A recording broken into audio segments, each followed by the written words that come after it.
depuis 1961, la population est passée de 3 milliards d'individus humains à une population en 2008 de 7 milliards d'individus.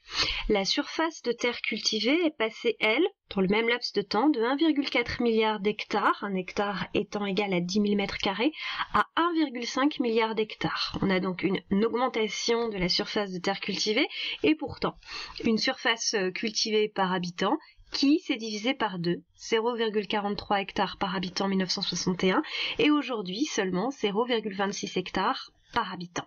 Le problème principal que nous rencontrons aujourd'hui est qu'il y a à peu près 13% de la population mondiale qui est sous-alimentée. Donc cette sous-alimentation touche principalement des pays asiatiques, des pays un peu au sud de l'Amérique, et puis donc principalement l'Afrique. Vous voyez que certains pays atteignent plus de 40% de leur population qui est sous-alimentée.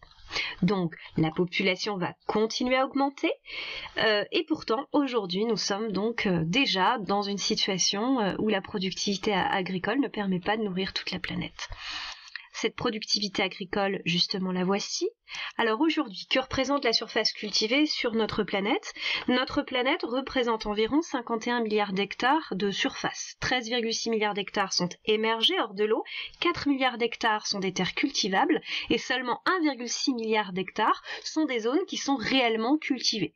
Donc finalement, on peut se dire il y a moins de la moitié des terres cultivables qui sont réellement cultivées aujourd'hui, donc ça ne devrait pas poser de problème pour nourrir la planète.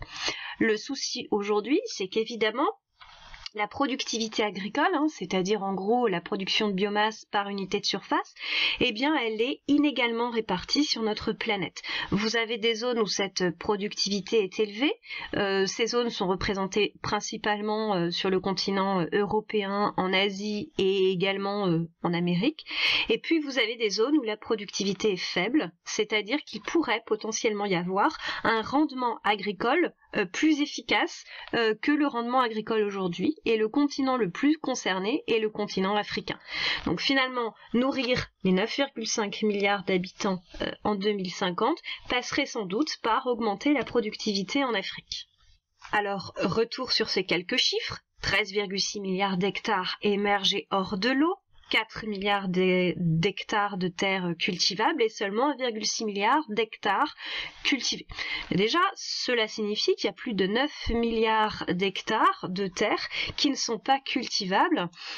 Comment peut-on l'expliquer? En gros, qu'est-ce qui rend un sol non cultivable? Vous avez ici un planisphère qui représente les sources, l'origine du fait que les terres ne soient pas cultivables. Vous retrouvez ici, donc tout au nord de la Terre, eh bien des zones où tout simplement il fait trop froid. Vous avez les zones situées au niveau de l'équateur, où là au contraire, c'est trop sec. Vous avez quelques zones où les sols sont trop pentus, donc ce sont les zones, par exemple au niveau de l'Himalaya, donc les zones de montagne, et puis vous avez des zones où les sols sont trop pauvres, c'est-à-dire pas assez riches en minéraux pour que les végétaux se développent correctement. En vert, ici, sont représentées les terres où il n'y a pas beaucoup de contraintes, autrement dit où les sols sont cultivables. Donc si on résume bien, finalement, le principal facteur qui permet d'empêcher une production, d'empêcher les sols d'être cultivables, c'est principalement les sols ici qui sont trop secs. Vous avez sur la carte suivante, ici, donc ça représente la répartition, la disponibilité en eau douce par mètre cube, par personne et par an. Et vous repérez que finalement les zones pour lesquelles la disponibilité en eau douce est faible, on retrouve ici le continent africain et en petite quantité aussi le continent asiatique et notamment l'Inde. Donc le principal problème, c'est évidemment les ressources en eau. Retour sur ces chiffres clés. Donc on voit bien qu'il est très difficile de rendre les autres zones cultivables, notamment à cause de la ressource en eau. Cependant, on a 4 milliards de terres cultivables et seulement 1,6 milliard de terres cultivées. Est-ce qu'on peut donc améliorer la productivité? Donc retour ici sur les sols cultivables qui sont inégalement répartis sur la planète. Et un autre document ici vous présente le pourcentage de terres arables qui sont encore disponibles. Et on retrouve les chiffres un peu qu'on a vu tout à l'heure, avec principalement l'Amérique du Sud, un peu l'Asie, qui pourrait être davantage exploitée. Le problème, c'est que les terres, en fait, sont utilisées par des forêts. Et donc, augmenter la surface de terre agricole entraînerait une déforestation et donc une diminution de la biodiversité, ce qui n'est pas souhaitable pour l'environnement. En ce qui concerne l'Afrique, le principal problème est la disponibilité en eau douce. Autrement dit, pour augmenter les terres cultivables en Afrique, il va falloir améliorer les capacités d'irrigation. Alors, certains pays ont tout à fait compris qu'il était intéressant d'investir dans les terres agricoles en Afrique. Vous avez 134 millions d'hectares qui ont été acquis par des pays en Afrique. Donc 948 transactions foncières ont été rendues publiques l'année dernière.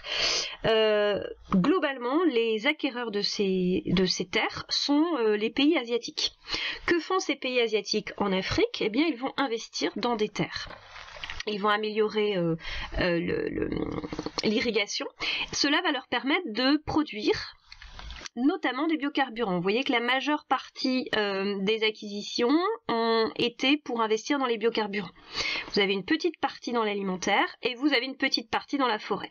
Autrement dit, eh bien finalement, aujourd'hui, ce qui se passe, c'est que quand on améliore la productivité en Afrique, bien malheureusement, c'est surtout pour produire des biocarburants, donc on entre en concurrence directe avec l'alimentation humaine. Autre problème aujourd'hui qui se pose, c'est que les terres cultivables sont menacées. Qu'est-ce qui menace les terres cultivées? Vous avez ici une terre qui représente la dégradation des sols cultivables et on voit qu'il y a des fortes dégradations sur les zones en Europe principalement. Vous avez également finalement en Amérique du Nord un peu, mais aussi en Amérique du Sud.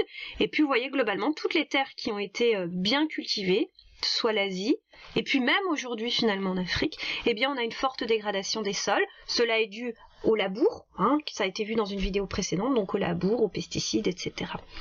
Donc on est peut-être aujourd'hui finalement eh bien, à la limite de l'augmentation des surfaces des terres agricoles. Vous avez ici un document qui vous présente donc l'utilisation des terres et l'agriculture en marron. Toutes les taches marron représentent les terres agricoles.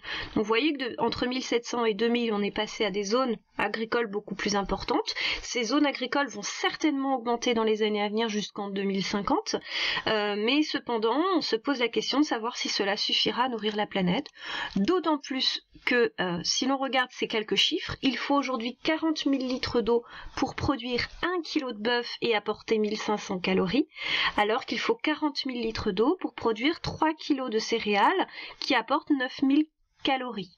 Vous avez ici des chiffres aussi qui présentent la surface de sol nécessaire pour la production d'1 kilo de bœuf, par exemple, en haut, de poisson, de cochon, et puis plus on descend et plus en fait on est dans des productions végétales.